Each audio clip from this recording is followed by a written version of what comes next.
Hello, my name is Archbishop Christopher Coyne, and this is Coffee with the Archbishop. And joining me this morning is the music director and conductor at our cathedral, Mr. Gabriel Löfvall.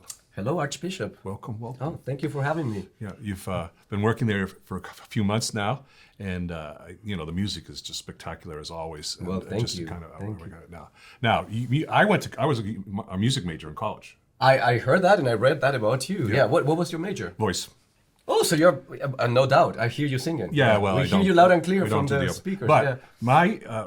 I'm glad to have retained pitch. Mm-hmm. So if I hear like a song on a thing, and I can start, I'll sing it in the last pitch I heard it, the last key Yeah. I heard it. Yeah. And so that's a blessing, because if people who have perfect pitch, Yeah.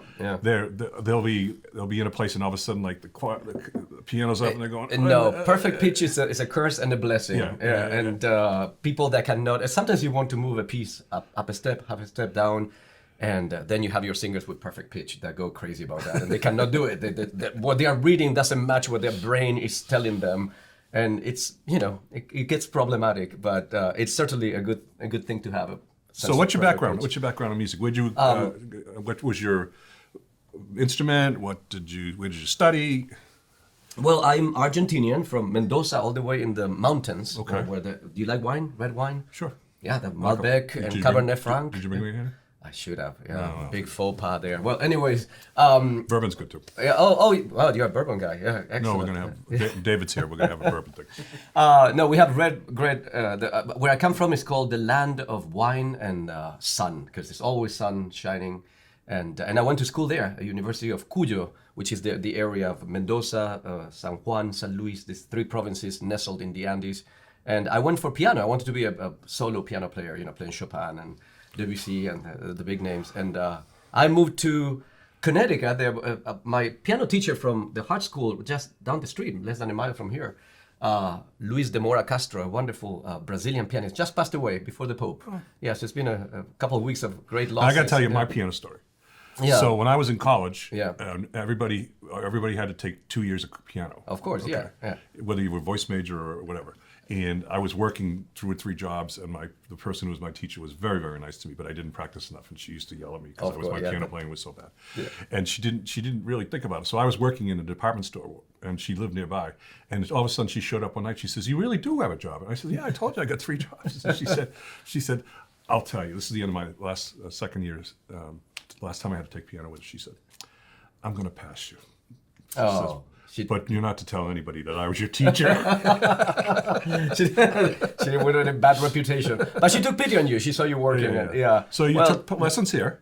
I moved to America in 1998 now. Yeah, it's a long time. I've been living more life in this side of the world than down there. And so I feel more American now. I'm naturalized. I got my citizenship. So I love this country. It's a good country of opportunities. You can do what you love and make it work, which I think is kind of a prime example for me, because as a musician, many times you really wonder, is this the future? Am I going to get a good income, sustainable, living from this? And I think I'm doing that. Yeah. And so I went back to my first love, sacred music. I was a chorister when I was a youngster, and I was in elementary school, and this priest comes to school and he says, "I'm recruiting, children, boys it was a boys choir, for my chorus." And of course, everyone ran away and said, "Oh, that's boring." And I said, I should give this a try. And I sang for him, and I became a chorister for years. And that's how my love affair with the sacred music and the power of music within liturgy started, singing Kyries and Agnus Dei and whatnot, and the music of Palestrina and Victoria, and it stayed there. So then I went for more piano, contemporary, but then little by little I said, well, there's some value in what I learned first. And then I went back to school for a doctorate in choral conducting, right here again, down the street at the Hart School of Music. Great school, great local school. Yeah. And you're working for the cathedral now. And, I have to say, what I appreciate about some of the things that we've done is that the expansiveness of your repertoire. That you're not one of those, we only do classical pieces, or we only do this. But you're mixing in different pieces, modern composers like Carl Jenkins, and then some spiritual. You had a spiritual, Yeah, we had yeah. spiritual Easter, which was wonderful. Yeah, and thank then, you, thank you you. have then you do that really over the top Marian hymn, Our Lady of Knock. Yeah, well, You know, and- the cathedral has that wonderful arrangement that is their tradition, but I love it. Yeah, very effective. Yeah. So and then, but also, what happens to me sometimes though is, this is not necessarily a good thing. I'll be giving out communion, and you'll all start a piece, and I just want to say, okay, can we hold off on communion so I can listen to it, because I want to hear this piece. I like for Easter. I started with the Vaughan Williams Exultate Justi, which is a blast of all this very based on kind of British folk music, pentatonic, and I said let's start with that. It's a cry to exalt you just, and then we'll go into something more mild. So I'm glad that it caught your ear. So as you were giving communion to your clergy there, we did that 1.5 minute piece, and then I thought I think of the things, a little pageantry, a little liturgical motion. I have to rely on there. myself. Don't get distracted. Just keep Sorry doing about that. No. Yeah. This is just so. It's But so then good. I'm giving you something, the Benedictus, the Carl Jenkins from his Mass for the Armed Man, wonderful piece and long, perfect for communion. 7 minutes of just sheer beauty.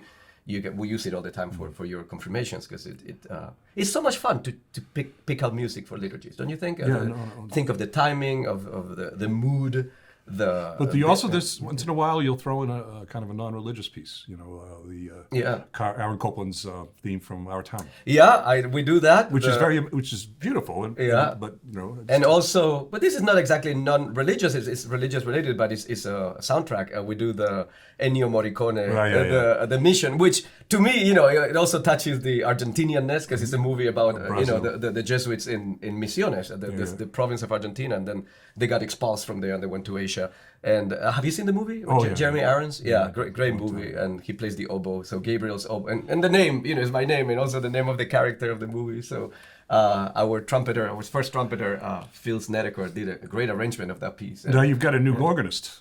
And Jake. He's quite good. Oh, what a guy, and knows everything that is to be known about the organ. When we're at the back, we're right under the choir, and we're right under the organ, and we start one of the hymns, and he pulls out the trumpet stop and everything else. It's like, whoa, I could hardly hear myself. Well, the cathedral is so wonderful because you have 3 organs there. 8,000 pipes. Over 8,000 pipes. Oh my goodness, yeah. So you have all the big stuff up in the choir loft, but then we have the pitch organ, which is a kind of a miniature one that speaks right next to the cathedral, next to you. So Jake is great because he pulls out those stops to keep all the clergy sitting on the altar for the big celebrations.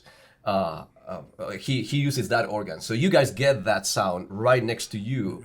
And my former boss, Tim Schwinan, the Franciscan friar that I worked for the Franciscan for 16 years, so I love them. I have a Franciscan heart, and he is such a good musician. And he says, I can hear that pitch organ.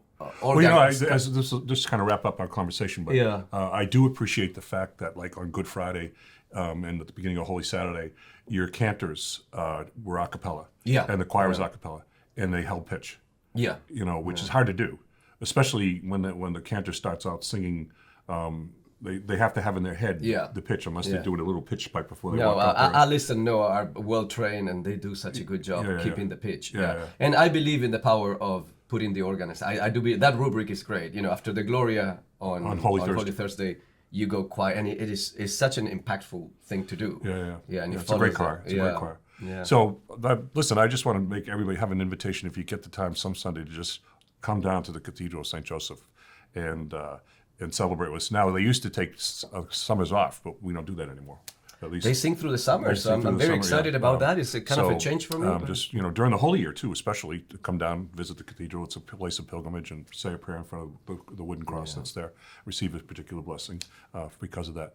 But I thank you, Gabriel. Oh, my pleasure. I thank you for all that you do for us at the cathedral. And thank you for supporting it. It starts there, so thank you very much.